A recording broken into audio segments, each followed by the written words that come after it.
గొప్ప దైవ సేవకులు, అభిషేకించబడ్డవారు వాక్యాన్ని అనర్గళంగా, నిర్భయంగా, ధైర్యముతో అన్ని ప్రాంతాలలో, అన్ని దేశాలలో ప్రకటించేవారు. సత్యాన్ని సర్వసత్యాల్లోకి ప్రజల్ని నడిపించిన వారు గొప్ప దైవ సేవకులు ప్రవీణ్ పగడాల. వారి యొక్క మరణము క్రైస్తవ యువకాన్నే దిగ్భ్రాంతిలోకి, అలాగే కన్నీటిలోకి నడిపించేసింది అనడానికి ఏ సందేహం లేదు.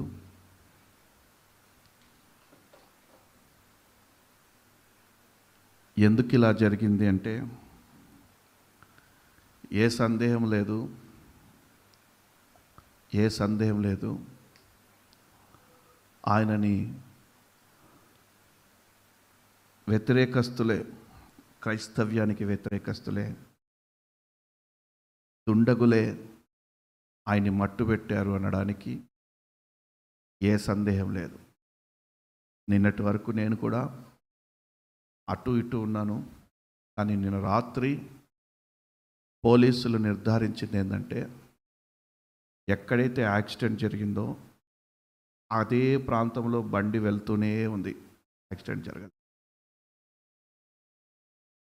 వెనకాల 4 కార్లని పోలీసులు ఎంక్వైరీ చేస్తే ఆ 4 కార్లు కూడా ఏ కారు కూడా ఆ బండిని గుద్దలేదు. ఏ లారీ కూడా ఆ బండిని గుద్దలేదు.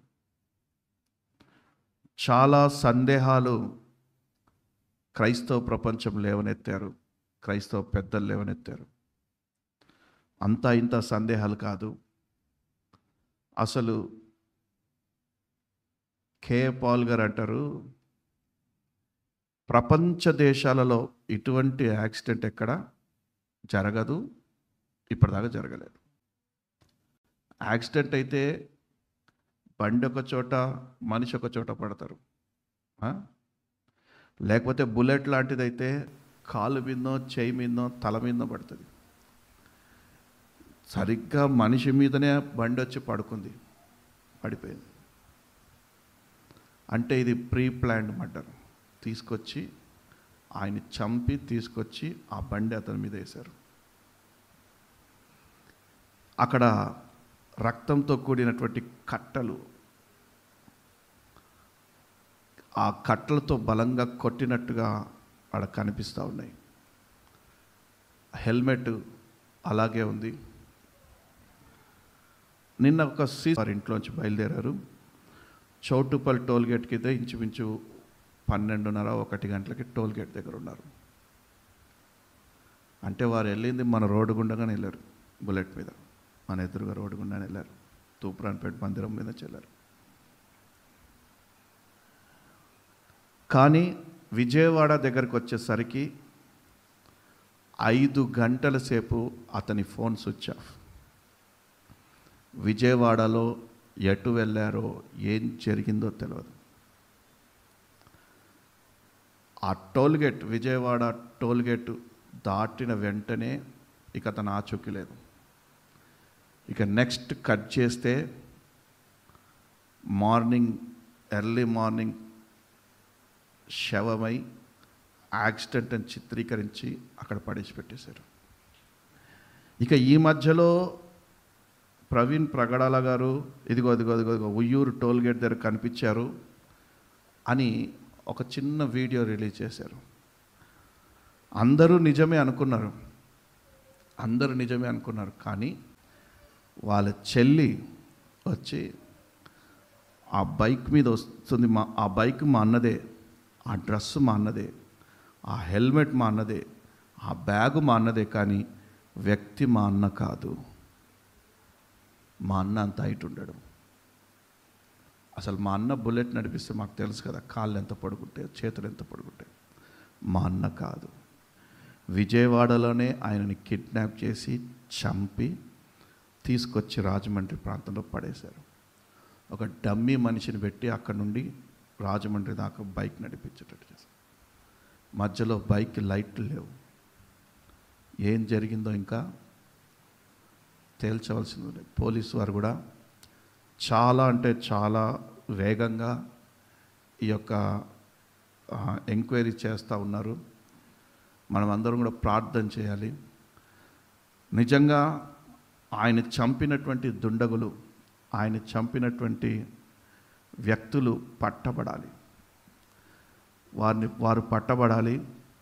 వారు ఎక్కడ దాక్కొనున్నను ప్రభు వారిని తీసుకొచ్చి బట్ట బయలు చేసి నడి రోడ్డు మీద నిలబెట్టాలి. వారిని ఏదో చంపాలి, వారిని ఏదో శిక్షించాలని కాదు, కానీ చంపిన వారు దొరకాలి.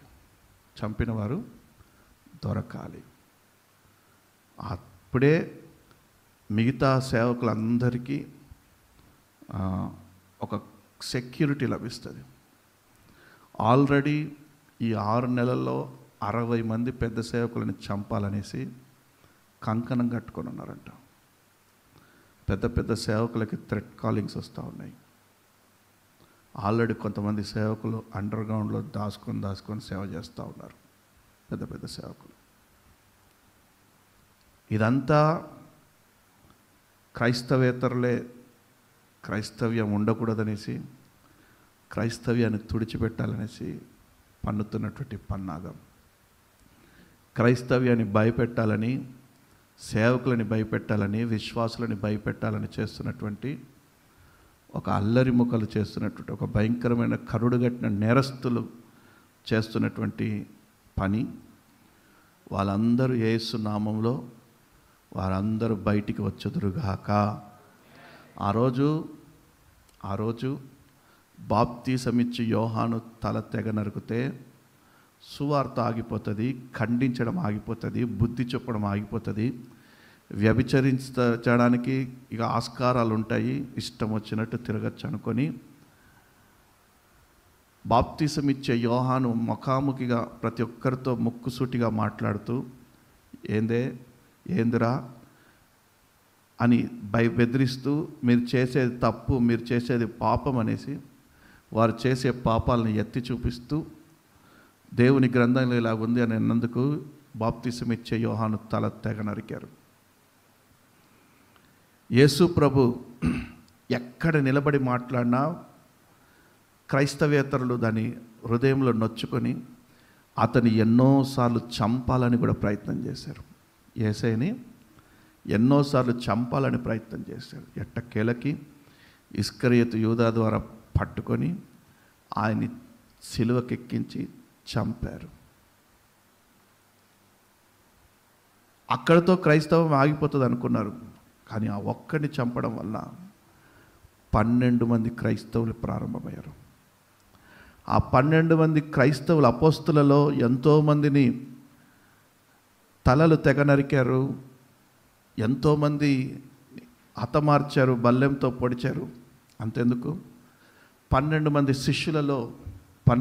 శిష్యులలో ఒక శిష్యుడైనటువంటి తోమాని బల్లెముతో పొడిచి, ఇండియాలోనే జరిగింది, బల్లెముతో పొడిచి చంపారు. అంతటితో క్రైస్తవ్యం ఆగిపోతుంది అనుకున్నారు, కానీ వారికి తెలియదు క్రైస్తవుడి యొక్క రక్తపు బొట్టు ఒక్క చుక్క కింద పడ్డా కూడా ఒక్కొక్క బొట్టుకి 10,000 మంది క్రైస్తవులు లేస్తారు అనే విషయం వాడికి తెలియదు. ప్రభు క్రైస్తవుని యొక్క రక్తాన్ని అంత పరిశుద్ధపరిచారు, పవిత్రపరిచారు ఆయన శిలువ రక్తం చేత. తెలియదు. ఒక్క ప్రవీణ్ పగడాల గారిని చంపామనేసి విర్రవీగుతున్నారేమో, కానీ ఆ ఒక్క ప్రవీణ్ పగడాలకు బదులుగా వేవేల సేవకులు లేవబోతూ ఉన్నారు. రానున్న రోజుల్లో వేవేల సేవకులని ప్రభు తయారు చేయబోతూ ఉన్నాడు. క్రైస్తవ్యానికి నష్టం ఏం లేదు, కానీ దానివలన క్రైస్తవ్యం ఇంకా ప్రబలిల్లబోతూ ఉంది, విస్తరించబోతూ ఉంది. గొప్ప గొప్ప కార్యాలు ప్రభు జరిగించబోతా ఉన్నాడు. కానీ అతన్ని చంపినటువంటి వ్యక్తులైతే ఖచ్చితంగా దొరకాల్సిందే. క్రైస్తవులందరూ, సేవకులందరూ ఒకటే గలమెత్తి, ఒకటే స్వరం ఎత్తి, గవర్నమెంట్ని మనం ఎంత ప్రెషర్ పెడతామో అంత త్వరగా వాళ్ళు నిజాలు బయటికి లాగుతారు. లేకపోతే లా అండ్ ఆర్డర్ ప్రాబ్లం అవుతుందని, అదవుతుందని, ఇదవుతుందని, లేకపోతే రాజకీయ నాయకుల ఒత్తిడి ఉందనేసి, ఈ పెద్దోళ్ళ హస్తం ఉందని చెప్పేసి దాన్ని నీరు కార్చేటువంటి ప్రయత్నం చేస్తూ ఉంటారు. కాబట్టి ప్రార్థన చేద్దాం. అందరం లేచి నిలబడి ఒక్క నిమిషము ఆయన మృతిని తలంచుకుంటూ, ఆయన చేసినటువంటి త్యాగాన్ని తలంచుకుంటూ, హతసాక్షిగా ప్రభువులు ఆయన నిద్రించారు, ఆయన తలంచుకుంటూ మనం అందరం ప్రార్థన చేద్దాం. ఒక్క నిమిషం ప్రార్థన చేద్దాం. స్తోత్రం, స్తోత్రం, స్తోత్రం, స్తోత్రం, స్తోత్రం.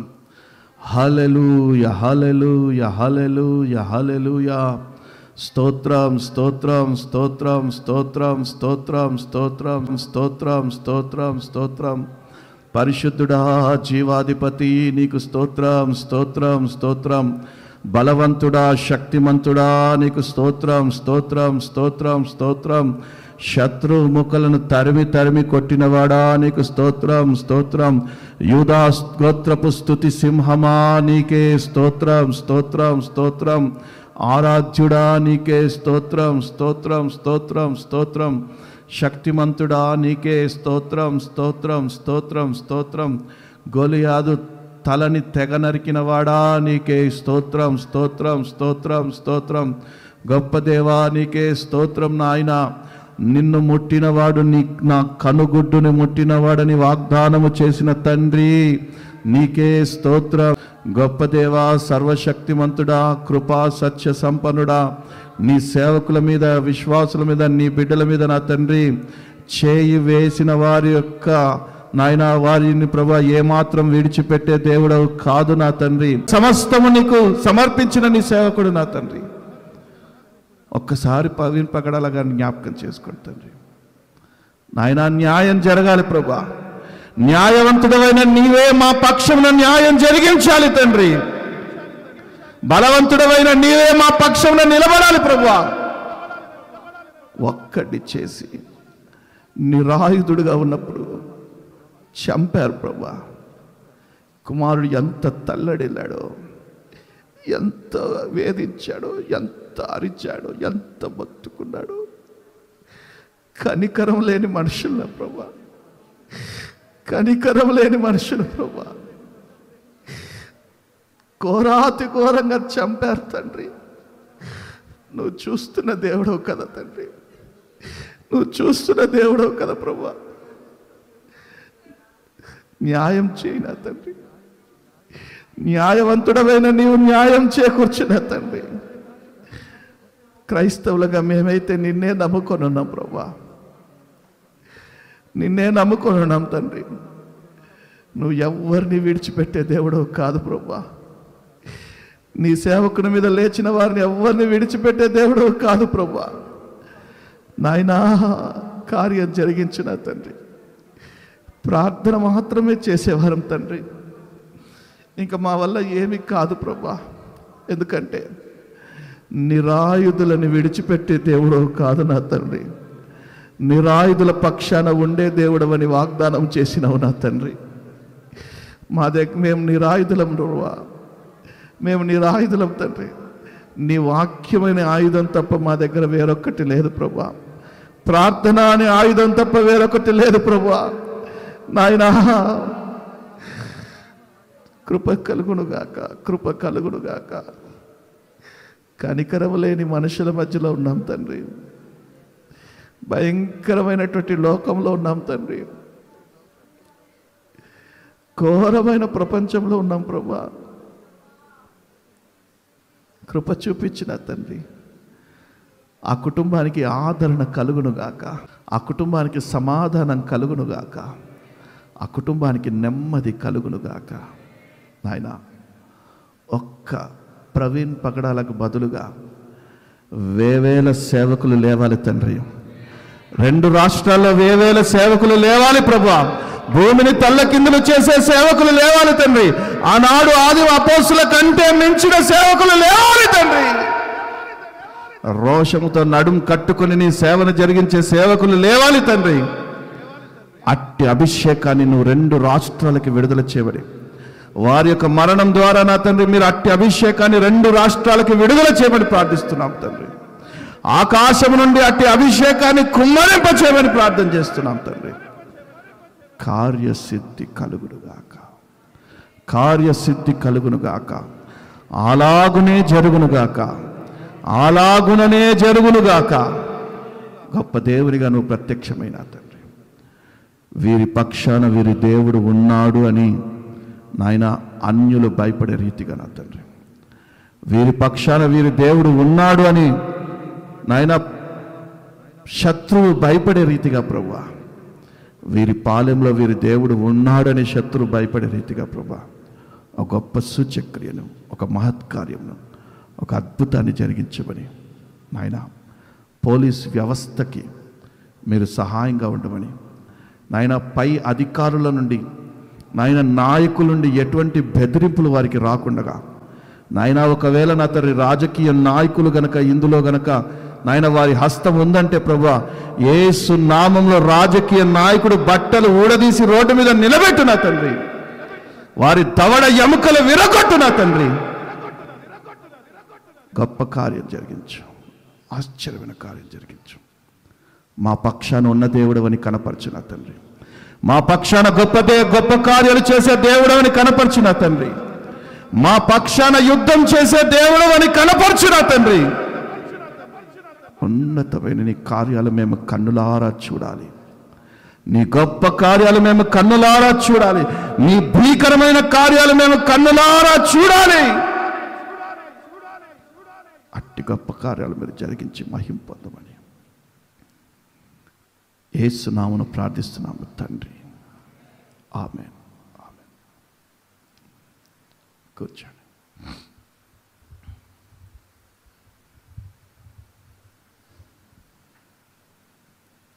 హల్లెలూయా. అందరికీ చదవమా. హల్లెలూయా. ప్రభువు యేసు నామానికి మహిమ కలుగును.